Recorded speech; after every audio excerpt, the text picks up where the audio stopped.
Welcome to another episode of The King's Couch. I'm your host, Sulo King, and today I have the pleasure of sitting down with an old mate of mine, Gerard McMahon, aka G. Tom Mac, as he goes by these days. He's a very accomplished singer and songwriter and musician. He wrote one of the most notable songs for any movie soundtrack ever, in my opinion, Cry Little Sister, from the movie Lost Boys, directed by Joel Schumacher, starring Kiefer Sutherland and Jason Patrick. And a few others. And a few other big names, which has gone on to become such a cult classic to this day and is really like the poster child for vampire movies. And why you got me in the sun then? I'm melting. Oh no. But yeah, so Gerard is in San Diego today, and we're able to sit down and get to know a little more about his career. Yeah, so, pleasure to be here. Yeah, what I like to do is I like to really go back to the beginning with all my guests and find out what their early inspirations were and what made them gravitate towards their craft. Yeah, well, that goes back a ways with me. This old fart. It started off with being an immigrant from England, Birmingham, England to be exact, gravitating to music, So it was sort of a mixed bag of things, because my dad had Sinatra around the house and Mum had like opera going on, and it wasn't really my kind of music, but I thought certainly the Sinatra stuff seemed like there was tones in there that felt, somebody did a good job in doing that, Again, it wasn't my kind of music. At the time, later on, I got to respect what it was, because going down the road of many different roads of music and, exploring and what have you. But I think early on, it had to be like Stevie Wonder. Most of us Brits gravitate to R&B anyway. So, and I think that influence really was a way in which it opened my songwriting up, because of course I went on to really love rock and play rock music and anything with an edge, that wasn't just an edge to be cool about having an edge. It was an edge that if it's good and has that rawness to it, then that's what. And then that came in many different fashions, Then I could turn around, and as a kid, I loved Joni Mitchell, I loved the soft, I wouldn't say it's soft, but she had a jazz and folky influence. And it was a way in which I thought, okay, naturally, I started to write music that had both of those components working for it, the sort of edginess and the emotional stuff. Much to, what you mentioned, Cry Little Sister has a lot of that in it as well. It's a lot of different combinations.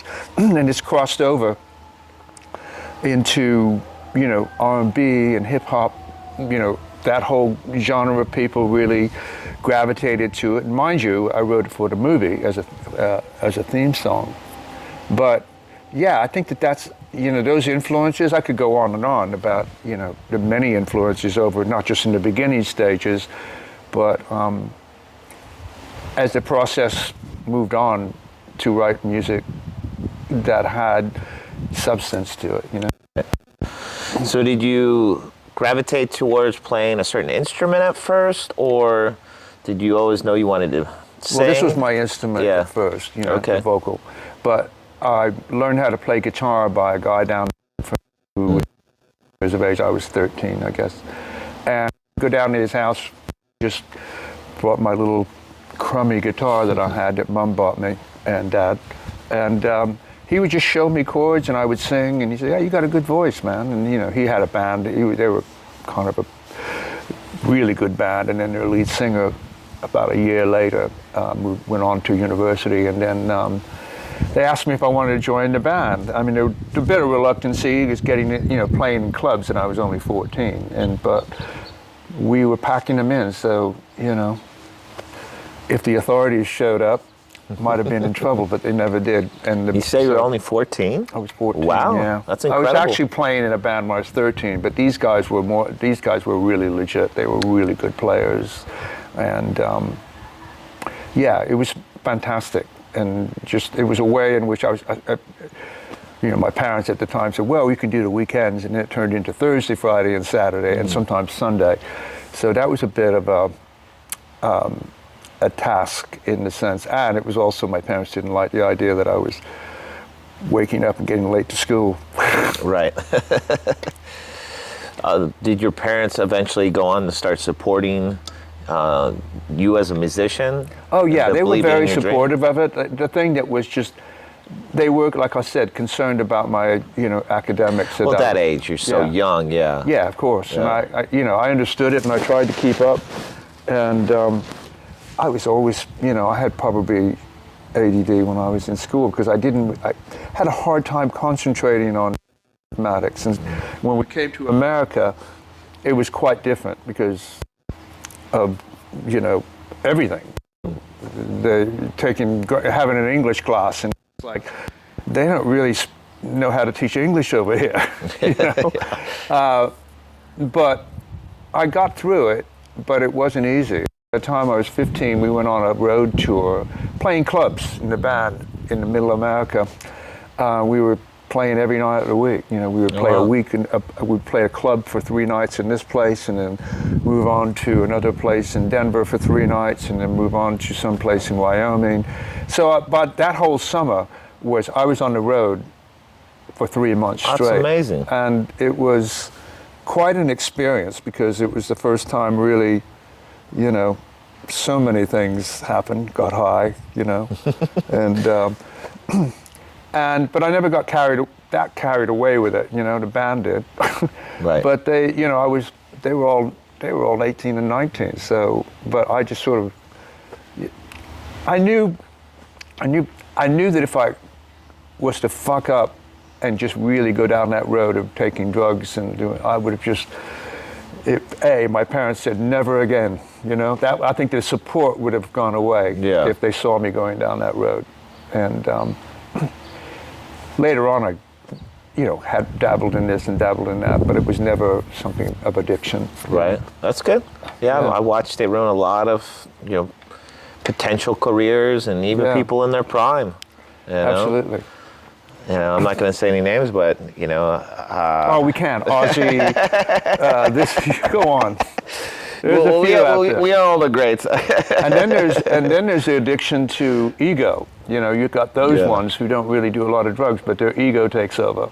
Dealt with a lot of those in this business, There are those. And I've been able to really figure out who my real friends in this industry are, and the others that are just so full of themselves and all they care about is their own careers, and those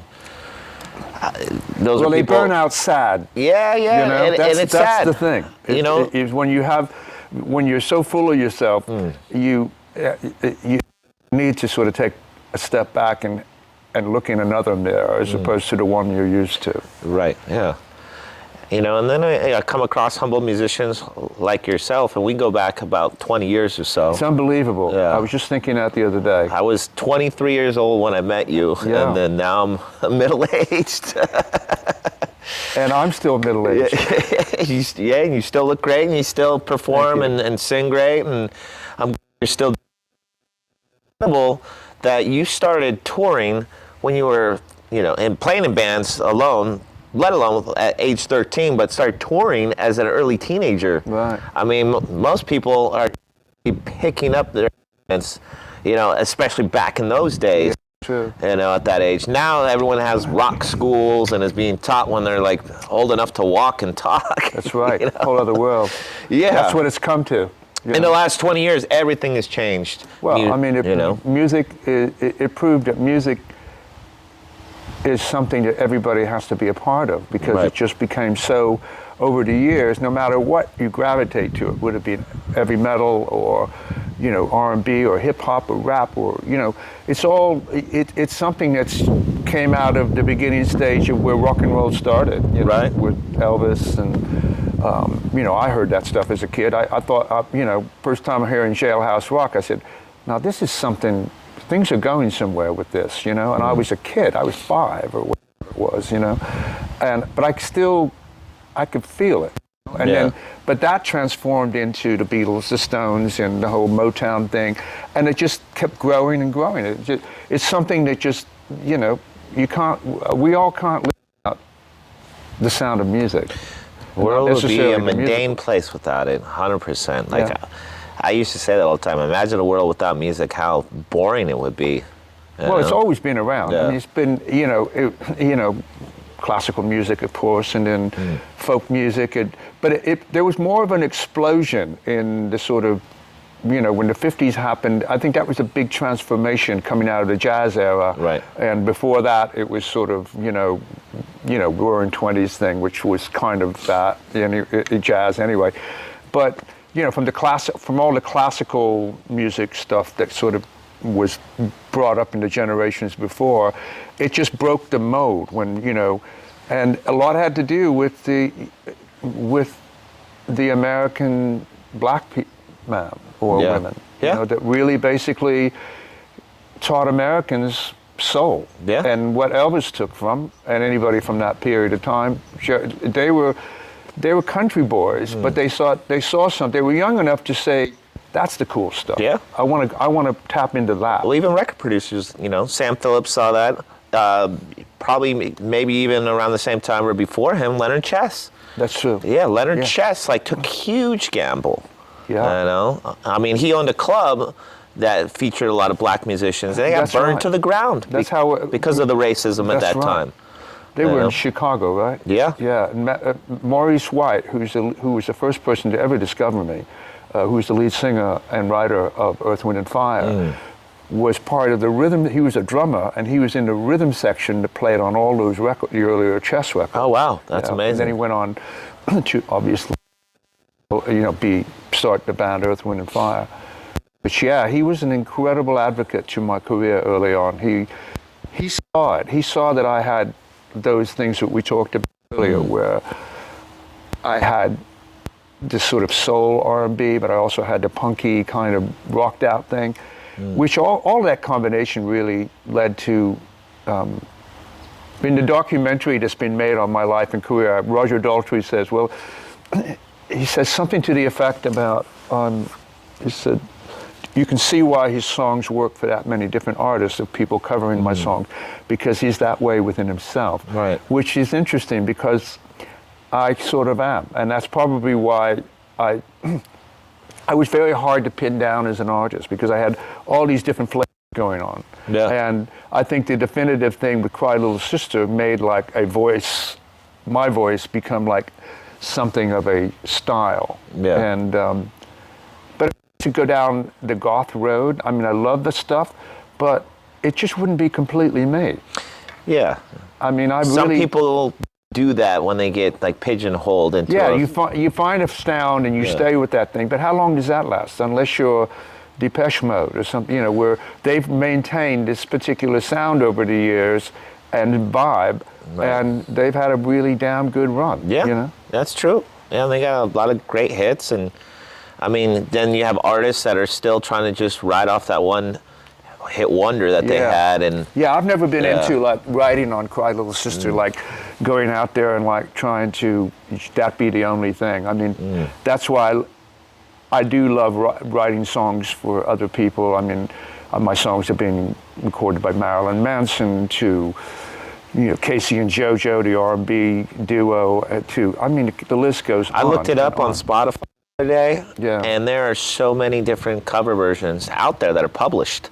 Yeah, it's amazing. I feel you never know when I wrote Cry Little Sister, for example, I never thought it. I just liked it. I thought I read the script and that Joel Schumacher, he said I'd like to write a theme song.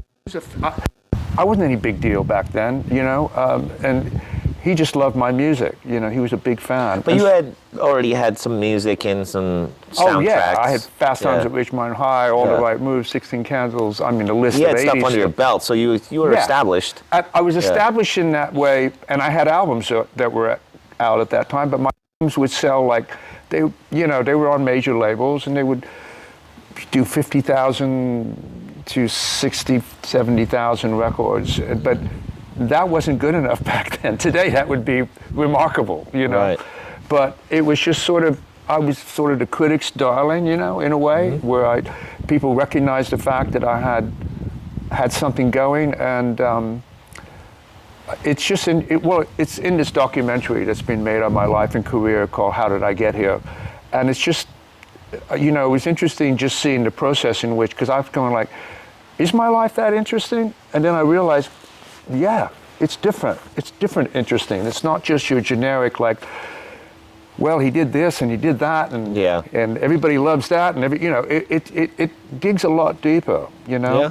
And I didn't want it. I didn't want to have a documentary done on my life where I'm getting all kinds of praises. I wanted to see the bad shit happen as well, you know. Yeah. Because there was a lot of bad shit that just I could have easily just fallen down, you know, and Right. never gotten back up again. Not through drugs or anything like that, just circumstances. Yeah, that's true. Yeah, I mean, you've been able to make, you know, up until this point. I mean, your career probably spans what, at least 50 plus years now at this point. My childhood? Yeah, well, your childhood counts. I mean, Well, you yeah, started at such an early age. Absolutely. Yeah. Yeah. That's, I mean, I'm impressed by that. You don't come across that every day. Even, I mean, today it's a little more commonplace, but you don't see someone touring at that early of an age. Well, you don't. I mean, you do to some degree when you've got all these sort of young people that are just on The Voice, these other shows, American Idol, that we have, that display of like, you know, talent gets to go out there and do that at a young age. So there is that going on. But back then, that's what I'm talking really about. uncommon. Thank God I was tall, because it was like if I would have been, you know, smaller and looked like a 14-year-old was supposed to look like. Yeah, right. In the documentary, they found some really cool photos from back then. I was in the band with, and I'd never seen these photos before, but it was like so cool to see what I looked like back then in a club. Right. You know? And they were actually really cool photos. You know, my hair and the fringe, and just had my Rickenbacker and performing. Wish we had video of that period of time, but that didn't really exist that much. Yeah, yeah. That's cool that you at least have photos to Oh yeah, reflect there's a lot of good photos from back then.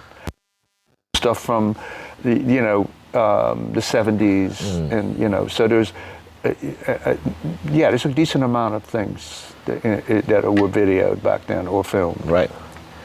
How old were you when you first recorded? Like entered did professional recording? I would have been 17. Yeah, went into a studio with, this band went on to do, few members weren't in it, but the same band, we were called a Cossicks, Cosicks, punk, back then.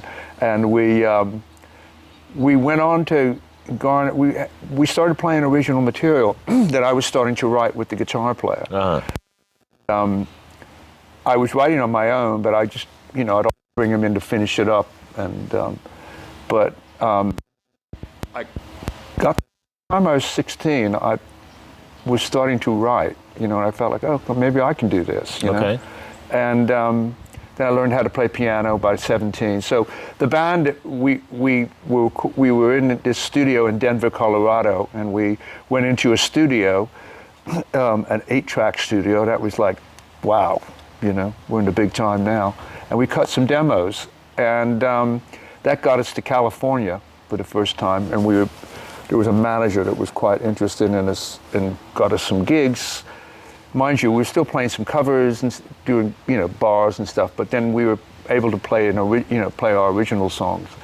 And then a producer came along from Columbia Records and really liked what we were doing, took us into the studio, and I guess I was 18 by that point, yeah, 18, 19. So And we were only out here for short bit, trying to see if we could.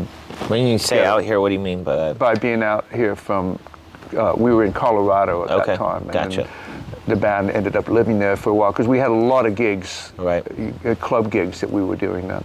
And so we came out to LA. When I say coming out here. Gotcha. Yeah, not San Diego. Yeah.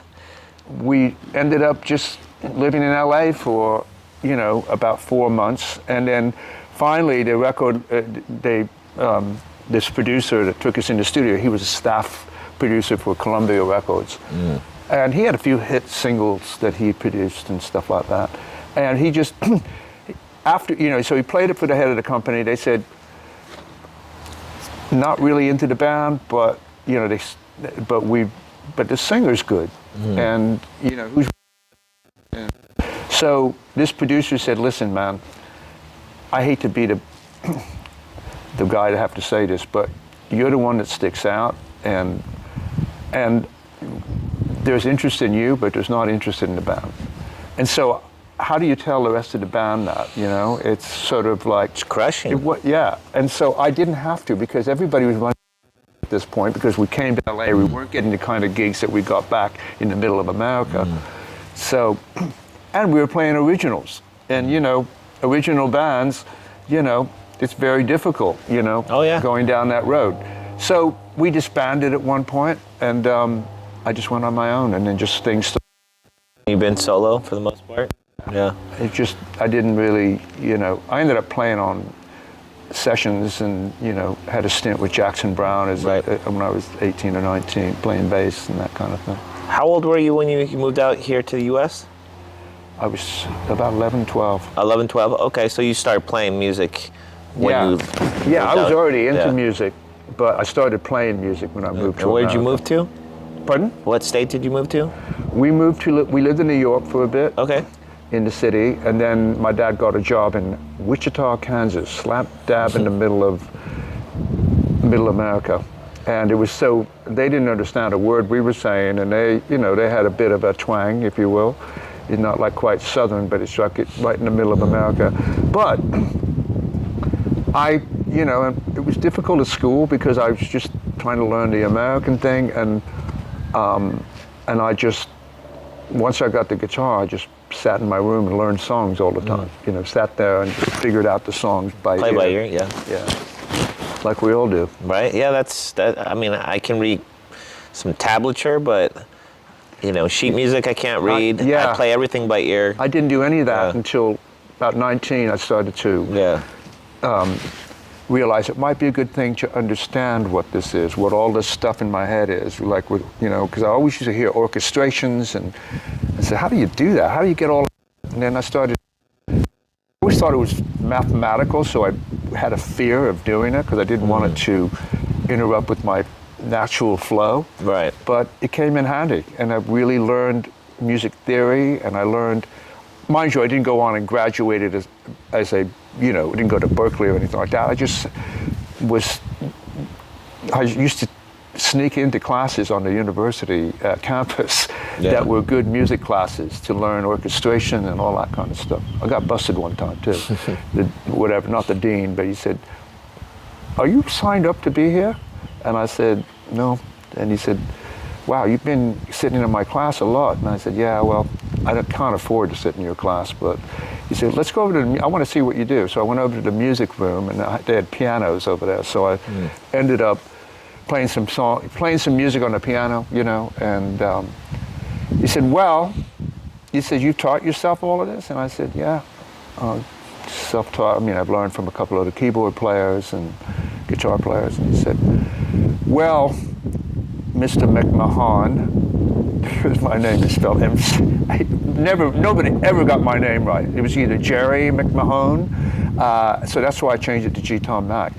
So this particular teacher just said, "Well, Mr. McMahon, continue what you do and you can sit in on my class, but don't tell anybody I ever said that."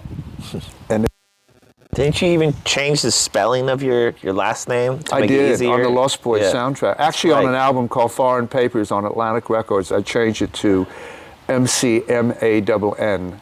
And people kept calling me Jerry McMahon. They couldn't even get past the C in Mac, MC. And I just thought, well, that would make it easier for everyone. I mean, and by the way, it's the H, because we don't pronounce, in England, my name would be, it would be pronounced as Gerard McMahon, because there's no, the H is silent. Right. So that's where it became McMahon. Yeah, it was just. At that point, you're just like, let's just simplify. I just want to have one name, okay? And that's where it became easier for people to call me G. Right. And most people call me G, you know, guys call me G Tom, and girls call me G. Yeah. It's interesting, you know? Yeah. Nobody just really comes up and goes, hey, G Tom Mac. They do. Well, that's like a lot to say right there. Right. It is a lot, but it's something, but like, you know, I didn't think about it till later. Fleetwood Mac, 3 syllables. G, Tom Mac. You know? Oh, wow. Yeah. Yeah, so. Interesting. Yeah. But it's just, you know, hey, listen, it's something people got used to, and they continue to get used to. People still don't. There's people out there that don't know who sang Cry Little Sister in the Lost Boys. Yeah. Know? Yeah. And when the film, Joel was so enamored by my demo and my voice, Atlantic Records that was putting out the soundtrack had all these, they had In Excess, they had Lou Gramm, they had Echo and the Bunnymen, and, you know, it was a star-studded, you know, marquee album. And they wanted, if they were putting out, and the deal was with Warner Brothers Pictures is that Atlantic would cover all the video costs and do this, but they did not. They just didn't see Cry Little Sister being anything, and this is Atlantic Records, and they wanted to get this. They asked Joel if we could have different singers audition over my demo. Steve Perry, Phil Collins. Oh wow! So they were originally thinking of having someone else sing the song. The Atlantic had the film company had the right to let them audition, but Joel had the final say what went into film. And of course, Cry Little Sister was the theme to the film. And so they, Joel and Richard Donner, who was the producer, just said on every audition they heard on tape, they just kept going, nope. You know, Gerard is he's the voice of the film. So that, and I didn't really care at that point, because I've already been, you know, I got to know the business, and that, you know, I wasn't that big of an artist, and but it was just the sound of everything that went down when I did that song. My voice, it was a marriage, you know? And yeah, that's how that happened. Crazy, right? Yeah, that is crazy. I never knew that. It's interesting. There's a lot of crazy stories. That's why this documentary, How Did I Get Here, is, and that came out of nowhere. I mean, we were, the documentary filmmakers were saying, you know, who is G. Tom Mac? But they had all these ideas, and then when we were having a dinner, and I said, you know, I often wonder, how did I get here? And they went, that's the documentary. How did I get here? And it is true. And it's not just about how I got here. It's inspirational to how anybody gets to a place in their life, and of accomplishment, failures, accomplishment, you know. Right. Yeah, I feel like everyone kind of reaches a turning point in their life, you know. Life's about ups and downs, and just kind of navigating through all of it. And I mean, we've all had our ups and downs. I mean, when I met you, I was in my prime, and then, you know, like near the end of it, when we kind of went our separate ways, we were entering a recession, which was tough, you know, for everybody. You know, and we had a lot of fun. We did the whole Lost Boys Reunited package for a while. Yeah. And you were one of the first to get on board with that. Yeah. Well, I mean, when I was approached, when I originally met you, your manager at the time, Bob Deeb. Yep, Bob Deeb. He contacted me and said, hey, you know, this artist, you know, G. Tom Mac is going to be in town. I had no idea who you were. He's like, of course. He's got a soundtrack. That's around the time I changed it. And I put an album out called G. Tom Mac on DreamWorks. Right. And nobody knew who G. Tom Mac was. And the album was getting sync licenses and TV shows, from Felicity to Scrubs to Roswell to what was Felicity? Did I say that Yeah, already? you said that. And all these WB shows. You know? You had Witchblade on TNT at the time. That's true. And that's what true. he was contacting me about, because his Comic-Con, he wanted to do an after party featuring you. And I was right. like, well, who's G. Tom Mack? And then he's like, well, Gerard McMahon. I was like, no, never heard of the guy. And he's like, well, you've heard Cry Little Sister, for the theme song for Lost Boys. I was like, yeah, that's like one of my favorite movies. He's like, well, he's the writer and performer of that song on the soundtrack. And he does that song. And I was like, okay. And then I started talking to him more, and I was like, you know what? Let's do it. And I think the DVD had already come out for the 20th anniversary of Lost Boys.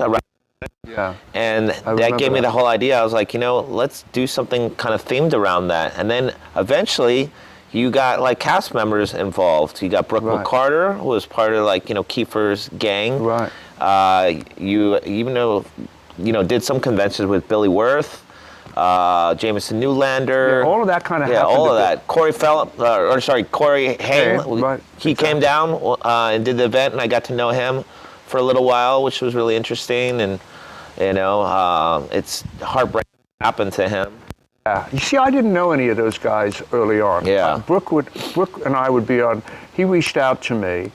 And it was just right the advent of this stuff. We started to sort of work its way into these Comic-Con conventions, horror conventions, this one and the other. And I'd never done any of those. But I want to back up a little bit. Where the first to play, you booked me in, which was incredibly. We were just giving it a go as G. Tom Mack, and obviously we were playing Cry Little Sister, but it was sort of a way, it's almost like I was committing. Most people didn't know who Gerard McMahon was or who sang Cry Little Sister, so by changing it to G. Tom Mack, it was like artist suicide in a way, because it was like, at least I had a name with, on the Lost Boys soundtrack as Gerard McMahon. Yeah. So but you had me come down, and there was probably about 10 or 12 people in the audience, and they were digging it. But it wasn't like, oh my God, we're all going to go out and see the lead singer, the guy who wrote the theme song from Lost Boys. Yeah. So you were ever so gracious in doing that, and you kept doing it. And we finally, I came up. I said, listen, what if we get the guys down here? And to your point, do a whole theme that you put. That proved itself to be a lot more successful because those guys had face value in the film and what have you. And so shortly after that, I was asked to go to, there was what's called, oh my God, and Bob D, manager guy, just incredibly, he worked really hard on making this happen. And so he called, he said, there's this thing called Monster Mania. I'm going to check in with this. And so he spoke to the guy, Dave Hagen, wonderful guy who had become a friend. And he said, I'd love to have him come out, because we're doing this whole, Corey, the quality show that they were doing. Two Corys. And then it was there that the people were just embracing Lost Boys, and it was the 20th anniversary. So this was 2008, I think it was, or somewhere in there. And the lines were just ridiculous, and I had if it wasn't for the other guys saying, no, that's Gerard McMahon that's G. Tom Mack, he did Cry Little Sister. I didn't have anything, a bunch of CDs of the album, Thou Shalt Not Fall. And then all of a sudden I had lines down and outside, signing. And then I performed that night, there was a panel, and I got up and performed Cry Little Sister acoustically. This ball. Wow. And the house was nuts after I finished it. And then that weekend, I think $17,000 in signings or Dang. whatever. It was crazy. Alone, huh? Yeah, wow. Cash. That's amazing. So any of you IRS guys out there, yeah, I got away with it. That's incredible. Yeah, it was pretty amazing, actually, just to see. had I not done that, I mean, to this day, at least now there's a name to the face and a face to the name of G. Tom Mack, and I've told this story so many times in interviews, you know, with around the world, you know. So people definitely, you know, there are people occasionally call me Gerard, but but it's G. Tom Mack. Yeah. I easier. either call you G or Gerard. Yeah, well, most of the time Gerard. Yeah, because most of my mates who either grown up with me or you've kind of grown up with me, is that they will call me Gerard, but generally a lot of G's, even my close friends. Well, they've kind of adapted to that. I know all about, you know, nicknames and spin-offs. Of course, yeah. Yeah, a lot of my friends even call me Sue, you know? Yeah. Boy named Sue. Yeah. Yeah. I never thought about that. Or some people just like to refer to me as King because of my last name. Yeah. You got a great Sue. That name, I would have been money. You know, it's interesting, like, especially when I go up to LA and I tell people my full name, they're like, "That's your real name?" I'm like, "Yeah, that's my real name." They're like, "What?" Yeah, it almost sounds like a made-up name. Yeah. You know. Yeah, growing up it was a little rough, but like as I got older, I really started to embrace it and have more pride in it. Yeah, you had a little bit of what I had going on. Yeah, you know, it happens. Yeah. You know, but yeah, besides Lost Boys, has there been any other notable movies or shows that you worked on that have really? My God. There's hundreds of TV shows that constantly have licensed my songs. The movies have been everything from, like I mentioned earlier, Defiance, which was a Jerry Bruckheimer, one of the first Jerry Bruckheimer movies, First Break. Right.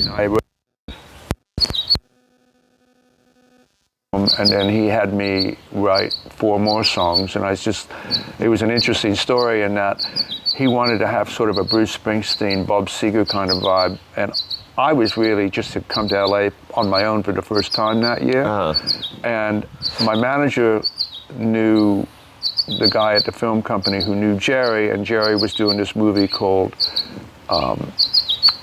Defiance with Michael Vincent. Yeah.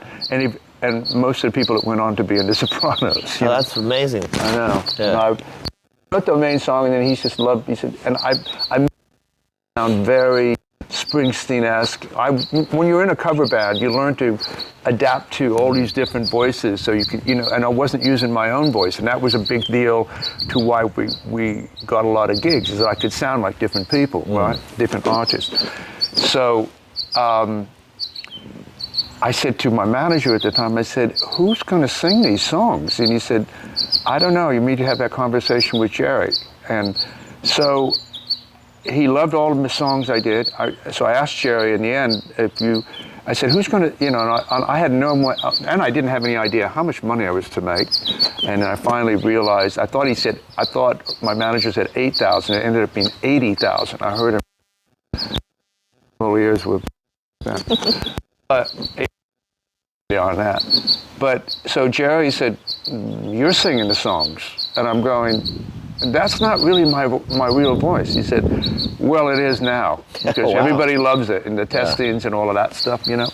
So it wasn't a soundtrack. They never put a soundtrack out. I got the rights later on, and I put the soundtrack out. Oh, cool. So it continues to sell from all those people back then that were into that movie, right? You know. So, but that got me into Fast Times at Ridgemont, and just things so from that. I mean, there was all these. At this point, it was like movies like Spring Break and some of these other. You know, I shouldn't say one of Jamie Lee Curtis' first movies. What was Grandview USA and all the '80s, like there was so slapstick many teen movies. Yeah, I mean there was all the right moves with Tom Cruise. I mean I was like, Tom Hanks was in like Bachelor Party. That's right. And a lot of people don't even know Oingo Boingo, but yeah. So and you know they were. When I was playing in LA, we were all playing in the same clubs, like Madame Wong's East and West, and you know, just all these other, you know, we're playing the Southland, you know, meaning Costa Mesa and there were all these gigs all around, these clubs, you know, Right. that we were constantly building our reputation, you know.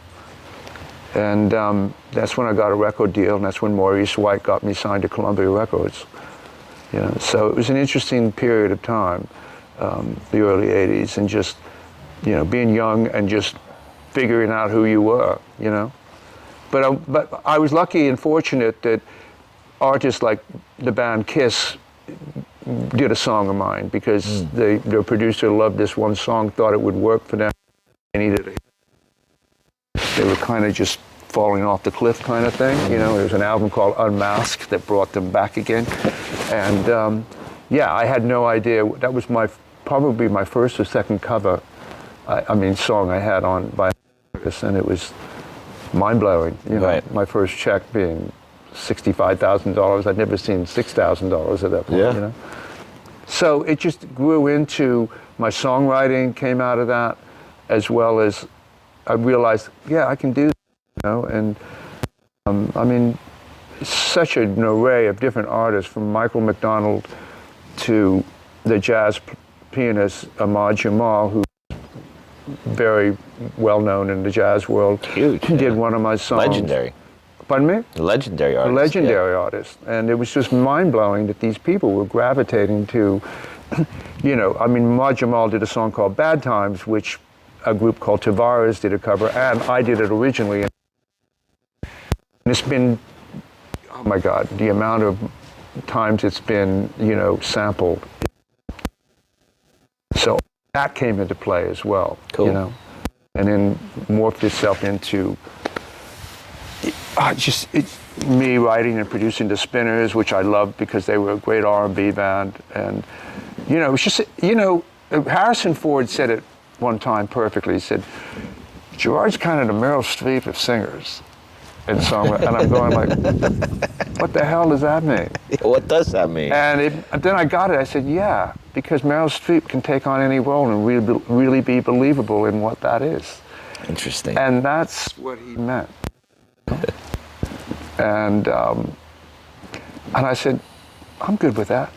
You know, but I do have my own voice, and it's very indicative of the albums I put out. You do have a unique sound, you know, a voice of your own, I will say that. You can love it or hate it. Yeah. Most people do. But it's dynamic. Like, I listened to your early stuff that you finally put up on Spotify, and I listened to pretty much everything that you've done that I've been able to find, and it's a wide variety. I mean, you can really adapt to whatever genre you really, really want to tackle, you know, for each project.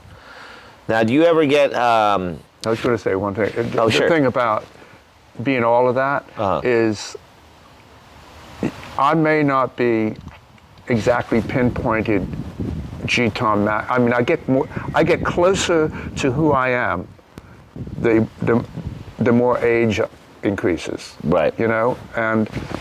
But, you know, I won't be famous. Then there'll be this, like, you know, it'll be one of those things where, no, I'm not, and this isn't ego, I'm not ego talking. No, I know. You see how it goes. People get more popular after they've done all of this stuff, and they go, wow, he did that, and, you know, there's a whole other layer or layers to a career in that respect. And I say that respectfully to myself, you know, like, hey, you know, I can go like, you know, it's just, nobody really got me, and I don't really care, but I do care. Yeah, you know? right. But I don't, you know. So, do you really think, like, becoming a musician, that you would start songwriting for other people?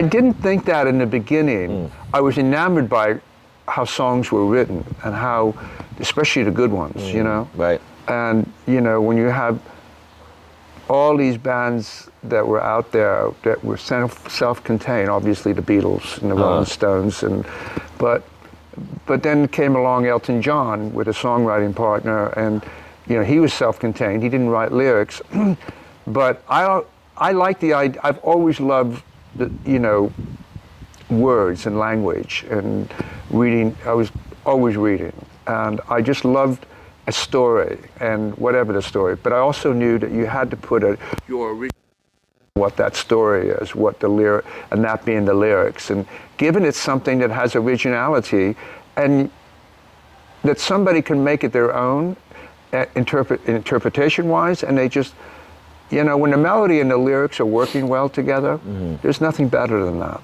Right. When you know that they are married and they're saying something, So, I remember having a song in the show Scrubs that closed out the season, and there was so much, people didn't know that I was the same guy that did Cry Little Sister. They figured it out later. This was in 2008, I think, something like that, 6 maybe.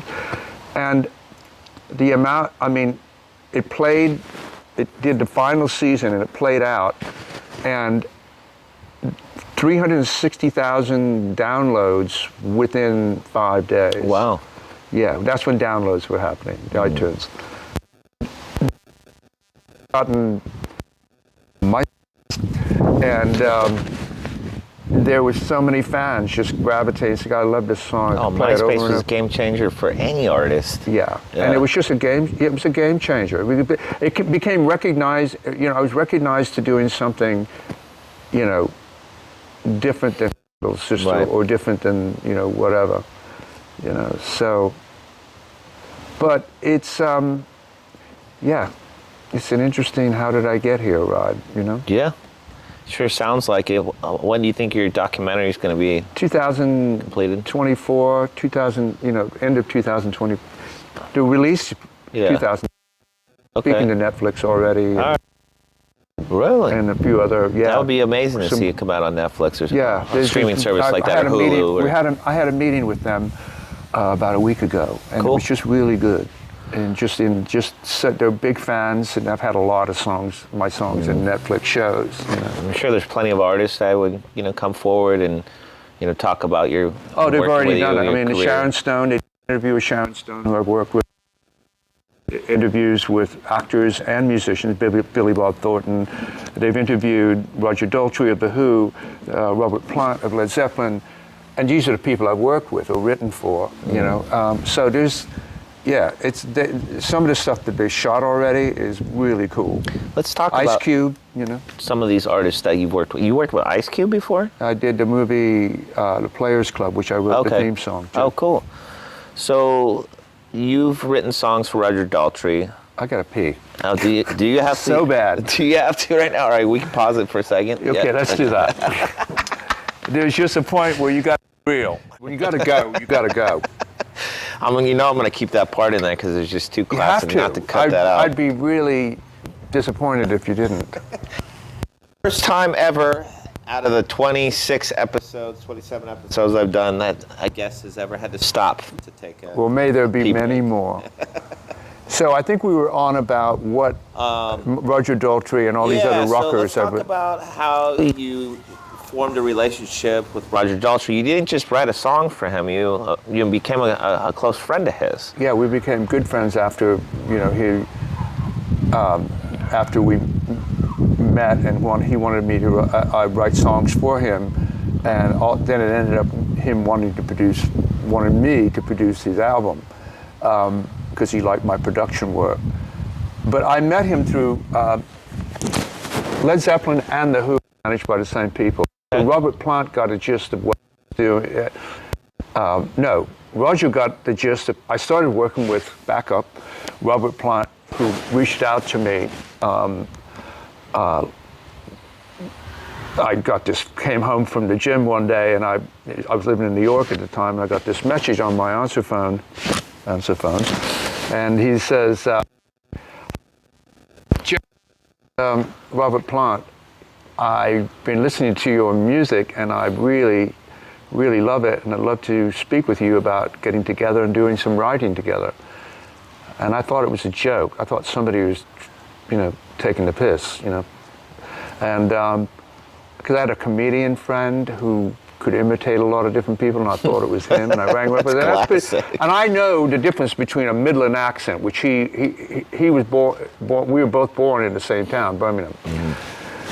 And so I called my mate up, and he says, that wasn't me leaving you a message as Robert Plant. And I'm going like, holy shit. So I went back and listened to the message, left the phone number, and I rang him back. And sure, it was, we ended up chatting, and just he said, "Oh, fellow Brit," and all that kind of stuff. And he said, "I got turned on to your music by my daughter Carmen, who's 16 years of age," and he said she was playing your record over and over again. I said, "Oh, she's the one," and so I was joking. So anyway, he said, "How about if I get you a ticket? You come over to England. We can write together." And I said, "Sure." And then at the end of it, I said, "Mate, how did you get my number?" And he said, "Oh, I had management find out where you were." And I thought it was odd that he called me. Generally, you would have, and then he says, "Well, you know, we're Birmingham boys, we're Brummies, right?" And I knew right away what he meant. We're working class. We don't do that. We don't have, if you're talking, especially with another artist, you know. So he was really, he really displayed who he was. And we wrote some good stuff together. I went over there and yeah, good guy. I ended up, his girlfriend at the time, amazing Indian, world music artist, and I ended up, he asked if I would work with her as well. And then Roger Daltrey started hearing what I was doing with Robert, and then wanted to meet me, and a couple of songs of mine he wanted to do on this album. So we went to the studio, and I took the demos and I sort of made it sound more like Roger's voice. And then he wanted me to produce the album, and we did the album at Abbey Road Studios in England. Oh, wow. In London, rather. And yeah, it was great, because I'd never been there before, and we ended up spending 2 months there, some of it in the Beatle room. That's rad. It was really rad. So it was magical. So we ended up, that album came out, then on the road with him and to promote. And so I did, and put a band together and all that. And I was just sort of getting back into my own. That same year, I was working with Daryl Hall of Hall & Oates, writing with him, and going into the studio with him, because Daryl has a place in London, and I ended up staying there longer. And yeah, it was just a mishmash of a year, that year, of just doing different things. But I just became managed by Mariah Carey's manager, Randy Hoffman and Brian Doyle. We take, me to put another record out. And so we went down that road a bit, and they played the demos I did for Michael Jackson's label, Jerry Greenberg, and Jerry wanted to sign me to MJJ Records. Played it for Michael, and Michael was like, "We got to do this," and of course... Oh, wow, your songs got played to Michael Jackson? Yeah. Wow. And he was a big fan of Cry Little Sister as well. That's amazing. So we were going to make a deal, and then that whole thing happened.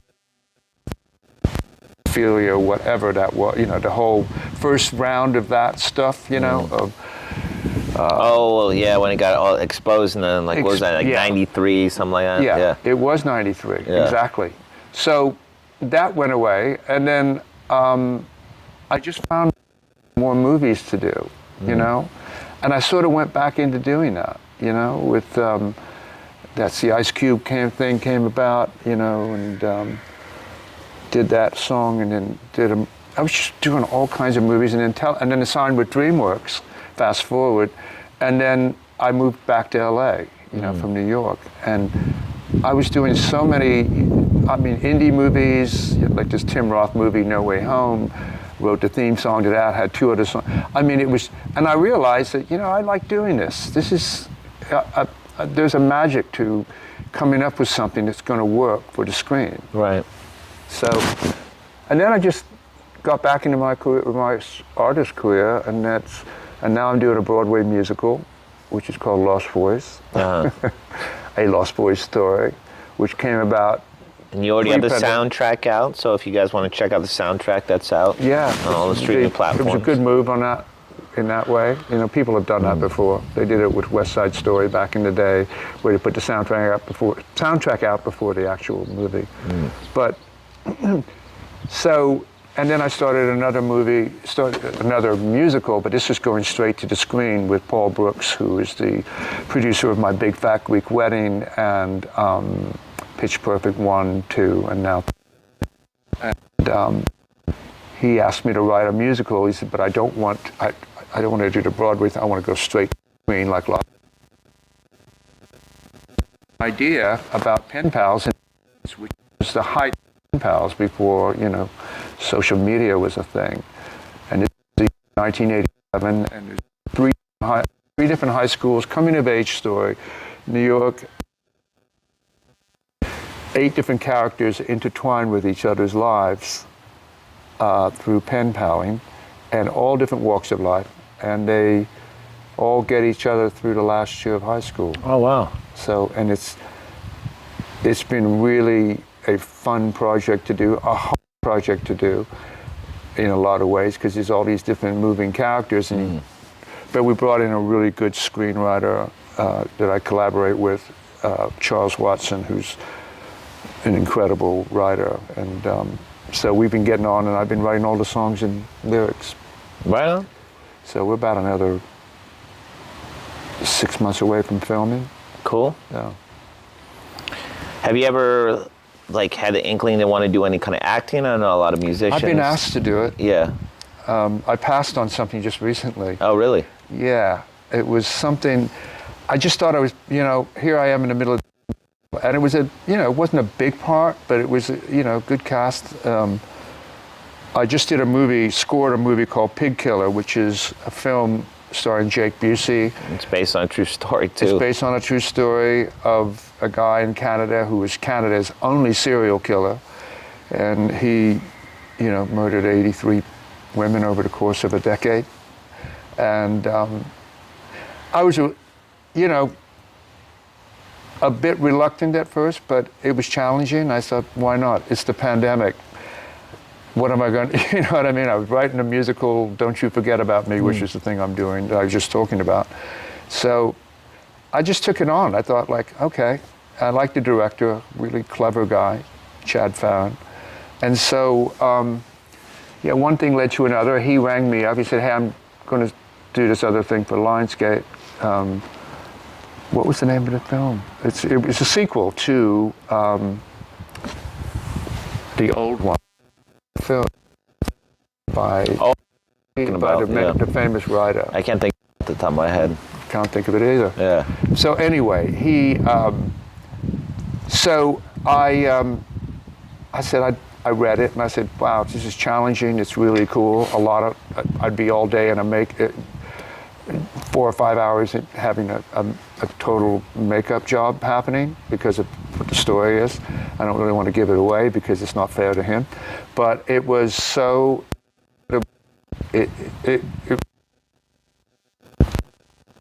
I just couldn't just jump into something like that in the middle. I've acted, I've done stage acting, that kind of thing. But not a lot of it, but I took acting classes just to explore it at one point in New York, and did a little run of Death of a Salesman. Okay. So, but yeah, I mean, you have to be. First of all, I admire actors that do that, and it's a real craft, and I've got a natural thing for it, but I would rather just and. I'll do it eventually, but I've got too much going on to just dive into something that I'm familiar with, but not familiar with it enough as an actor. Yeah. So. Yeah, I hear you. That's that. Cool. So, besides this upcoming project, do you have anything else in the works or any aspirations? Isn't that enough? Yeah. I've got some tour gigs coming up. Back out and doing that stuff. There you go. Performing songs from the musical Lost Boys story. So that'll be fun. Yeah. That'll be the spring, early, really more like summer into fall, Cool. So, yeah. Festival appearances or? There's a few more Comic-Con things throughout the world that have been booked right now. And we're working on okay. So cool. so much is just, you know, my time with this musical and going, because I love performing live. I mean, that's definitely my first. That's where you. Yeah, and you can check out my single called Shakalata, which is just something that is, I directed the video. I've been doing a lot of directing of my own videos lately, and that's been a lot of fun because it really teaches me a lot more. And I've worked with some of the best film directors and watched what that process is.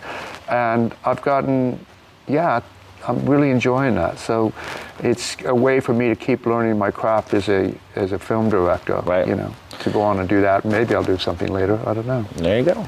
Well, if people want to stay connected to you, how can they do that? You can go to G. Tom Mac and all the slashes and all that stuff with Instagram, Facebook, and Twitter, and gtommac.com. And you can find out a hell of a lot about me, or don't want to know about me. Cool. Well, before we wrap this up, I like every guest of mine to, you know, share their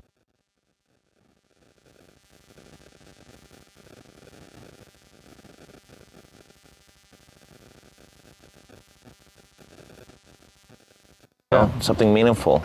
Well, I found that in my own life, and having been around a bit, that learning to just be yourself and in yourself, find that real goodness, because there's so much negativity that goes on, especially these days with social media and all that stuff.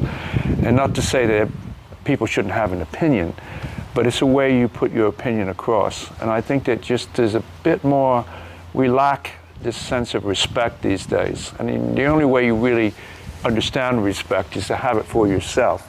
And that's a part of believing in yourself. So respecting oneself really pays off in being more in tune with who you are and what you can give back, you know? And if you haven't got, and you know, if you don't have anything, you feel left out, you know, just dig a little deeper. There's really an answer, without sounding spiritual here, but there is something to the spirit in all of us that can make things right for ourselves and find that the journey's worthwhile. That you heard from G. Tom Mac. Direct. On the King's Couch. On the King's Couch. And on that note, that wraps up another episode of the King's Couch. I'm your host, Sulo King, and I'll see you next time.